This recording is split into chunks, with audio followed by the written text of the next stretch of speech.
Give that powerful priest and captain a hand. Coming out here on the streets of San Francisco, blazing and letting you know the truth according to the Bible. What blacks, Hispanics, and Native American Indians need to do according to this book that was given to us by our God.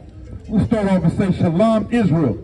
We are the Israelite School of Universal and Practical Knowledge, started out on 1 West, 125th Street, Harlem, New York, under Commanding General Yohana. Since 1969, we've been coming out on these highways and byways, teaching the Lord's chosen people their true identity according to the Bible. The so-called black man, the so-called Latino man, the so-called Native Indian man. You are the Lord's chosen people, and your oppressor, the so-called Caucasian man, is the devil the Bible speaks of. He is your eternal enemy who you have been going to war with since the beginning of time. It is time for you to wake up and smell the coffee and realize what's going on in this place, in this hell that you live here in America. And today, I come before the Most High God, and I ask the Most High God to be a righteous judge on this nation. Go ahead and read. This is the book of Jeremiah, chapter 11, verse 20. But, O Lord of hosts, that judges righteously. That does what? Judges righteously. O Lord of hosts, the God of armies, that judges righteously. We come to you today and we plead and we ask for justice in this place. Go ahead and read. That tries the reins and the heart. Let me see vengeance on them. Let me see what? Vengeance on them. Let me see what? Vengeance on them. On who? San Francisco? On them. On New York City? On them. On the American people? On them. On the so-called European nations? On them. Let me see what? Vengeance on them. That's what we pray to our God, to bring vengeance on them for the things that they've done against us for over 400 years in this place. Go ahead. All right, and so as I say, like I said, we're going to go before our judge today. We're going to ask him, we're going to bring up charges on America today. Because America is a criminal nation. America is a nation full of criminals. And we're asking our God to bring these charges to these people. First charge we're going to bring today, we're going to ask Your Honor to charge America and the European nations and all their cohorts with the RICO Act, a racketeering, a conspiracy to continue a criminal enterprise who garnishes funds primarily from human trafficking, child trafficking, sex trafficking, drug trafficking, smuggling, drug smuggling, forced labor, child labor, forced marriage, money laundering, tax evasion, home invasion, larceny, grand larceny, thief, theft, sexual assault in the 3rd degree, sexual assault in the 2nd degree, sexual assault in the 1st degree, rape, carnal knowledge of a minor, accessory to theft, possession of stolen goods, murder in the 3rd degree, murder in the 2nd degree, murder in the 1st degree, war crimes ranging from broken treaties, broken truces, chemical warfare, deportation, extermination, forced migration, attempted genocide and genocide, man. This nation is a nation full of criminals, and we ask the Lord to bring justice to us for all these crimes that they've committed. And we're going to save the worst crime that they committed for last. The worst crime that America and the European nations have done against the so-called blacks, Latinos, and Native American Indians is the crime of a stolen identity as the 12 tribes of the nation Israel. You stole our identity and gave it to another nation of people. That is the most criminal thing you can do to black people. And since you as a nation of people have shown no signs of contrition, no signs of remorse, no willingness to pay restitution to the victims, no willingness to restore the things that you have done, we ask for the stiffest and harshest punishments against this nation of people and all their cohorts. We're asking for life imprisonment and life in chains, Lord, to put these devils into chains and put them in slavery and force them to do labor for the next 1,000 years. And after 1,000 years of slavery, we ask for the death penalty against this nation of people for the crimes they have done, because they have shown no willingness to change what they have done. They have only shown signs that they want to continue the crimes they've committed to further their profits. They want to continue to abuse black people, continue to abuse Latino people, continue to abuse Native American Indians. So with that, Your Honor, we're asking for justice today. Go ahead and give me Ezekiel chapter 35, verse 5. And we know that our God is a righteous judge. A righteous judge doesn't care about what he feels about the defendant. A righteous judge doesn't care what he feels about the prosecution. A righteous judge cares about the evidence.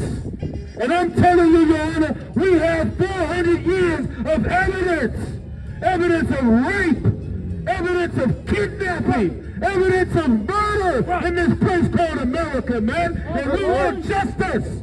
What's wrong with that? Someone argue what's wrong with wanting justice. You don't tell the Jewish man he doesn't deserve justice from Hitler and from the Germans. You don't tell yourself you don't deserve justice for 9/11. But we have to be brainwashed by a white Jesus to love everyone that's harmed us and forgive them. You didn't forgive Osama bin Laden for 9/11, did you? You didn't forgive the people in Iraq for what they had done. You went over there and murdered 1 million of them, and their blood falls in the streets. Go ahead and read. This is the book of Ezekiel, chapter 35, verse 5.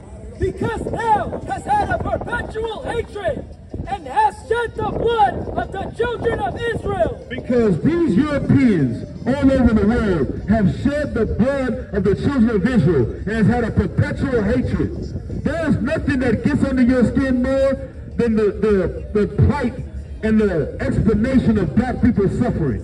When we explain to you what we're going through, it gets under your skins. You feel like we don't deserve to complain about what's happened to us. We don't deserve the right to tell you about the crimes that you have committed against us. Go ahead. And has shed the blood of the children of Israel with the force of sword. You have shed the blood of the Native American Indians with the force of the sword. You have shed the blood of the Latinos with the force of the sword, the modern day gun today. And who is going to stop you? No one is going to stop you. That's what you say in your mind. No one's going to stop the big bad bully on the block. Well, guess what? The Lord is going to come back with our King Yahushua. He's going to send him back to earth. And he is going to give justice to us with a righteous judgment. Go ahead. In the time of their calamity, in the time that their iniquity had an end. In the time of our calamity, in the time of our suffering and pain, when the so-called Latinos are escaping their countries in war-torn environments, coming to America, trying to have a better life, you treat them like animals, man. You don't help them out. You further oppress them and push them to work in your fields, to pick your fruit, to pick your oranges, to pick your strawberries, to pick your avocados. And in your mind, you think you're a good person. You think, I can't be racist. Hi, I'm a vegan. I go to hot yoga 3 times a week. I live in San Francisco. I'm not a bad person. You are the devil the Bible speaks of. That's right. Because your life, everything that you benefit in your life that you enjoy, comes from the pain of our people, of God's people. And you will not change your ways. You will not show any remorse. You will not try to fix the things that you have done. So you progressives, you are the worst ones. The so-called progressives in your mind, you think that you are not racist. You think that you are accepting of everyone. You are the worst people and the worst races that you can think of. Right. All right, give me Zechariah chapter 11 and verse 5. Baba Kashan. I'm going to explain to you why you guys are this way. In your mind, after the civil rights, they changed the rules on racism. They determined that racism was bad for society. And they told you that being racist is a bad thing, which actually furthered racism to grow in this place. Because you think it's an individual thing. Racism is not an individual event that happens. It's not someone following you in the grocery store. It's not someone just doing something to you because you're black. Racism is not an event, it's a system. We live in a system of racism. Zechariah 11 and 5. Baba Kashan, go ahead and read. The book of Zechariah, chapter 11, verse 5. Whose possessors slay them. Whose possessors do what? Whose possessors slay